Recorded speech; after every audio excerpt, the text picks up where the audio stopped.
he decided to try again. He hurried back inside, where Miss Ada was arranging files at the reception. "Ma," he said quickly, his voice urgent, "please listen to me. I saw a suspicious package. The men who brought it looked afraid. Something is wrong. I think you should tell the chief, or call the police." Miss Ada looked up, surprised. She studied his serious face.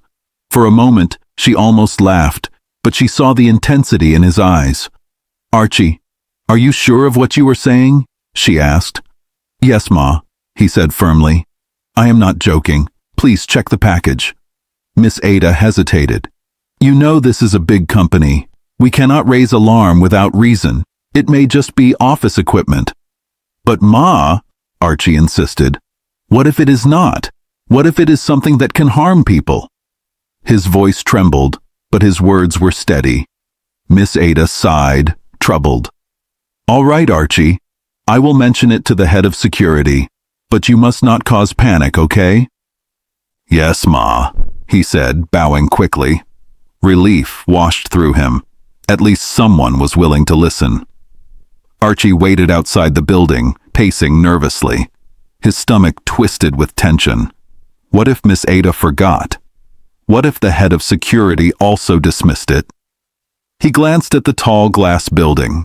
Hundreds of people were inside, workers, managers, cleaners. He imagined them laughing, working, sipping coffee, not knowing that danger might be sitting in a brown box in one of their offices. "If I walk away now," he thought, "and something happens, I will never forgive myself." The thought made him shiver. At that moment, Archie made a vow to himself. "I will not leave until I am sure," he whispered.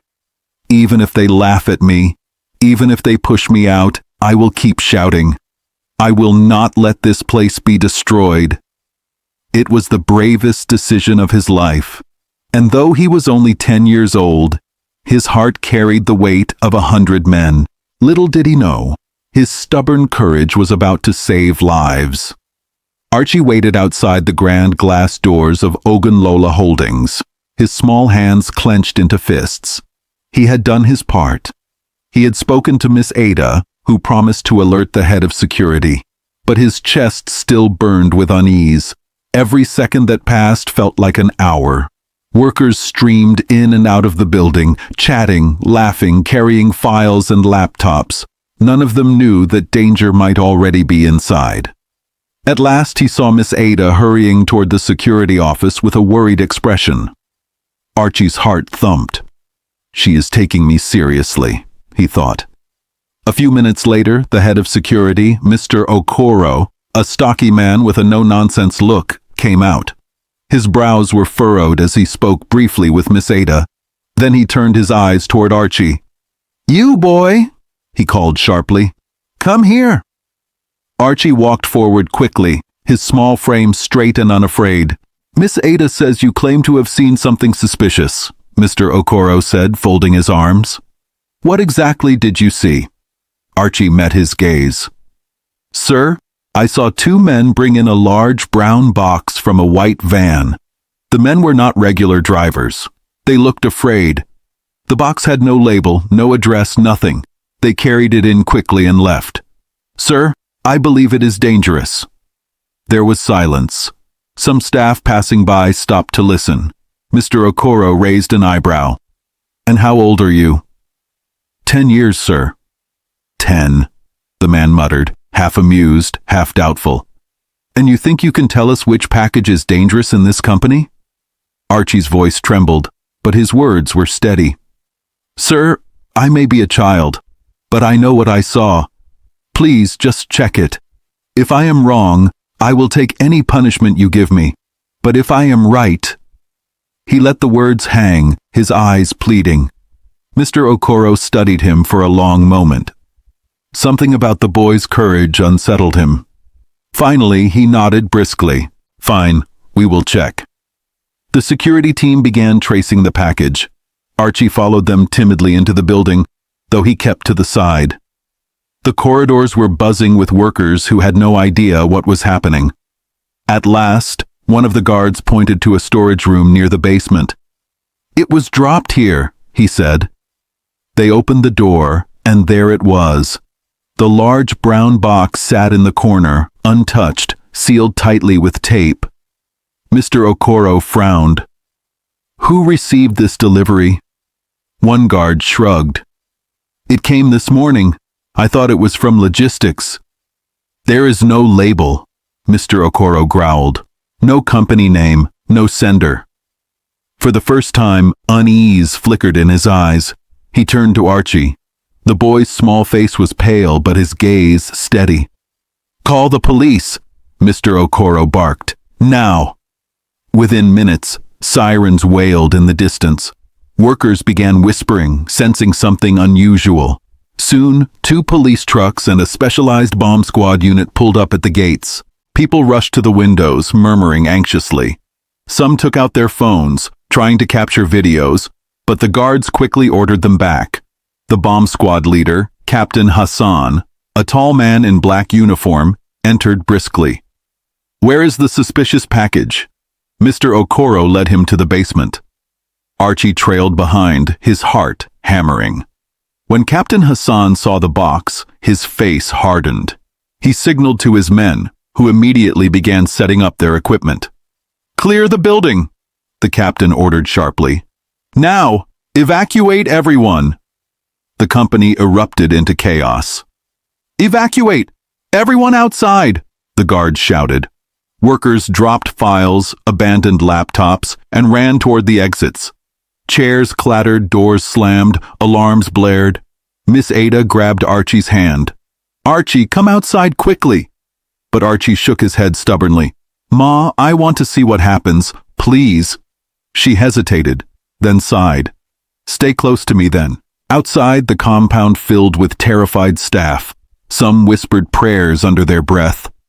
Others wept quietly, clutching their handbags and phones. Chief Adewale Ogunlola himself arrived minutes later in his sleek SUV, confusion written all over his face. "What is going on?" he demanded. Captain Hassan saluted. "Sir, we are investigating a suspicious package in your building. For safety, everyone has been evacuated." Chief Adewale's eyes widened. "A package? Who discovered it?" The captain pointed to Archie. This boy raised the alarm. The chief turned to look at the small figure standing nervously near Miss Ada. His eyes softened with surprise. A child? Inside the basement, the bomb squad worked in tense silence. They wore heavy protective gear, their hands steady as they examined the box. One officer carefully placed a scanner over it. The screen beeped, flashing red. "Captain," the officer said grimly, "there are wires inside, heat signatures. This is definitely an explosive device." The captain's jaw tightened. "Confirm." Another officer inserted a probe carefully into the box. Within seconds, his voice shook. "It's live, sir. A bomb." Outside, word spread quickly. "It's a bomb!" someone shouted. Screams pierced the air. Some workers tried to flee down the street, while others collapsed in fear. Mothers called their families, crying. Men muttered prayers, crossing themselves or whispering verses from the Quran. Chief Adewale stood frozen, his hands trembling slightly. He turned his eyes to Archie, who stood silently, his small frame dwarfed by the panicked crowd. This child had saved them. Captain Hassan's voice boomed from the basement entrance. "Everyone remain calm. My team is handling it." He turned back to his men. "We need to disarm it. Carefully." Sweat trickled down the officers' brows as they worked. They uncovered layers of wires, red, blue, green, intertwined like snakes. A timer blinked ominously on a small screen attached to the bomb. "Sir," one officer whispered urgently, "the timer is set. Less than an hour left." Captain Hassan's voice was firm. "We have time. Focus. Cut the correct sequence." The officers worked with precision, their tools clicking softly against the wires. One wrong move, and the entire building and hundreds of lives would be gone. Outside, Archie knelt quietly near the gate, his hands clasped. His lips moved in a whisper only he could hear. God, please let them succeed. Please save these people. Please don't let the bomb go off. Though he was only 10, his heart carried the burden of everyone in that compound.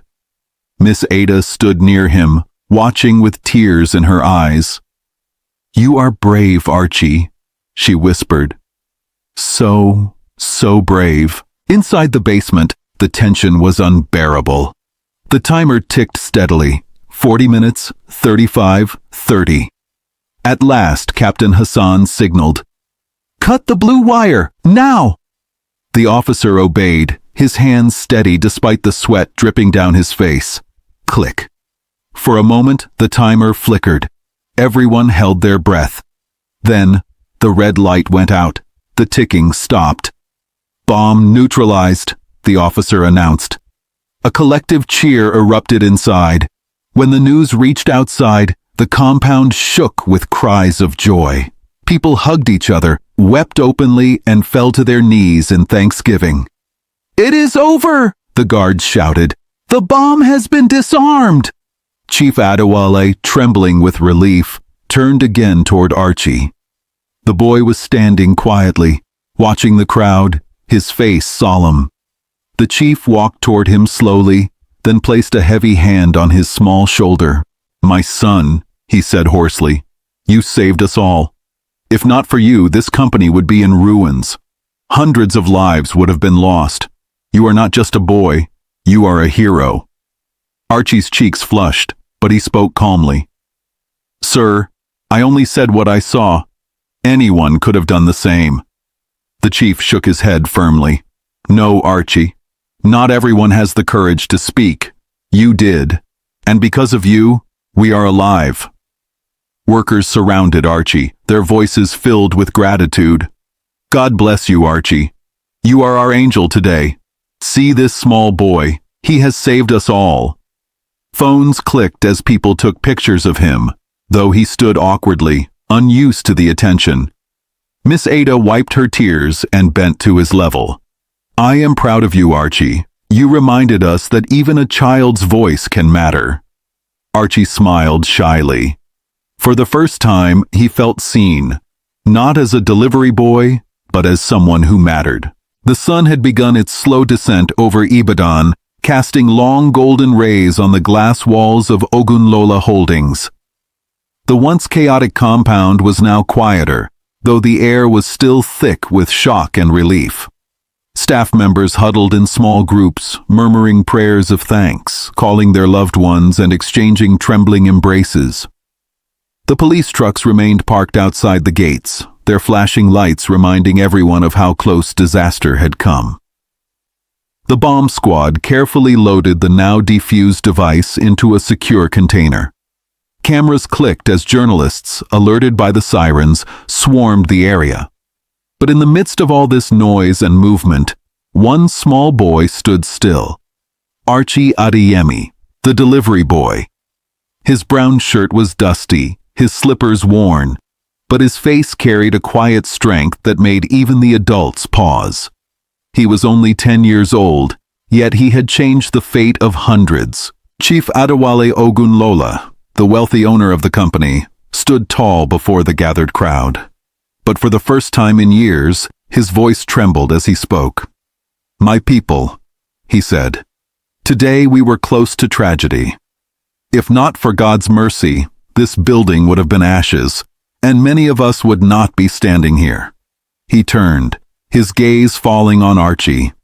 The boy shifted uneasily under the attention. "And God chose to save us through the eyes of a child. This boy, Archie, saw what others ignored. He spoke when others remained silent. And because of his courage, we are alive." The crowd erupted in applause. Some shouted his name. Others clapped so loudly their palms stung. Archie looked down shyly, but deep inside, his heart swelled. Chief Adwal walked toward him, placed both hands on his small shoulders and said, "Archie, you are not just a delivery boy, you are a hero, and Ibadan will know your name." By evening, the story had spread beyond the compound. News reporters from television and radio arrived, pushing microphones forward. "Sir, can we speak to the boy?" one asked eagerly. Chief Adewale nodded. "Yes, let Ibadan hear from him?" Archie blinked nervously as the cameras turned on him. For a moment his tongue felt heavy. Then he remembered his mother's words. "Archie, you speak like a grown man." He lifted his chin and spoke clearly. "My name is Archie Adeyemi. I am 10 years old. I work as a delivery boy. Today I saw a package that looked wrong. I told the staff because I did not want anyone to get hurt. I only did what was right." The crowd gasped softly at his composure. One reporter asked, "Archie, were you not afraid?" "Yes, I was afraid," Archie admitted honestly. "But fear should not stop us from speaking the truth. If I kept quiet, maybe people would have died. So I chose to speak." Applause erupted again. Tears filled the eyes of some staff. Miss Ada covered her mouth with her hand, overwhelmed with pride. That night, Archie returned home to Ohe with his mother.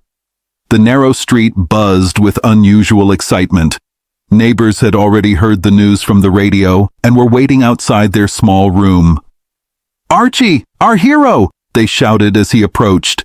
Children ran up to him, clapping and cheering. Women ululated in joy. Men slapped his back proudly. Mama Tola's eyes glistened with tears as she held her son tightly. "My boy," she whispered, "you have made me proud. You have made this whole street proud." Inside their tiny room, she knelt and prayed loudly. "God, thank you for keeping my son. Thank you for using him to save lives. May his light never be hidden." Archie listened quietly, feeling for the first time that his dream of being more than a poor boy was possible. Within days, the story appeared on television screens across Nigeria. 10-year-old delivery boy prevents bomb explosion in Ibadan company. Archie's face was shown on newspapers, his shy smile warming the hearts of strangers. He became a symbol of courage, not just in Ibadan, but beyond. The governor of Oyo State invited him and his mother to the government house. Cameras flashed as the governor shook his small hand. "Archie Adeyemi," the governor said, "you are proof that even the youngest among us can be great. On behalf of this state, I honor you with this Medal of Bravery." The medal, though small, shone like gold around Archie's neck. A week later, Chief Adewale called a grand meeting at the company. Staff filled the wide hall, murmuring with excitement. At the front stood Archie and his mother. Chief Adewale cleared his throat. "When someone saves your life, gratitude must go beyond words. Today, I want to honor Archie and his family in a way that will change their lives forever." He handed an envelope to Mama Tola. Inside were documents. "This," he announced, "is the deed to a 2-bedroom house in Bodija. It now belongs to you. No more leaking roofs, no more sleeping on the floor. From today, you and your son will live in comfort." Gasps filled the room. Mama Tola covered her face with her hands, weeping openly. But the chief was not done. "And for Archie, I am granting a full scholarship, primary, secondary, and university education, sponsored by Ogunlola Holdings. This boy will have every opportunity to achieve his dreams." The hall erupted with applause. Some staff stood and clapped until their hands hurt. Miss Ada cried quietly in the corner. Archie himself could not speak for a moment. His chest felt too full. Finally, he whispered, "Thank you, sir. I will not waste this chance." Weeks later, Archie and his mother moved into their new home. The cream-painted building stood proudly among the houses of Bodija. For the first time, Archie had his own bed, his own desk for reading, and a roof that did not leak when it rained. His mother opened a small but neat shop at the front of the house, selling provisions. She no longer had to fry a kara by the roadside. And Archie? He began attending one of the best schools in Ibadan, wearing a crisp uniform and carrying new textbooks. The other children admired him, whispering, "That's the boy who saved Ogunlola Holdings." But Archie remained humble. He studied hard, determined not to waste the chance given to him. One evening, as he sat at his new desk reading by electric light, Archie looked out of the window at the Bodija skyline. He remembered the words he had whispered to himself weeks ago.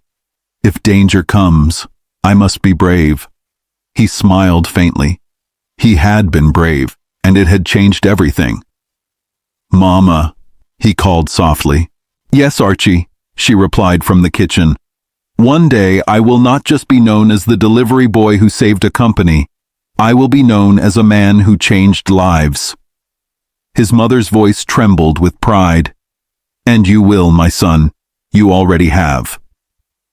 The story reminds us that courage is not measured by age, wealth, or status, but by the willingness to speak up when something feels wrong. Archie, though only a poor 10-year-old boy, saved hundreds of lives because he chose bravery over silence.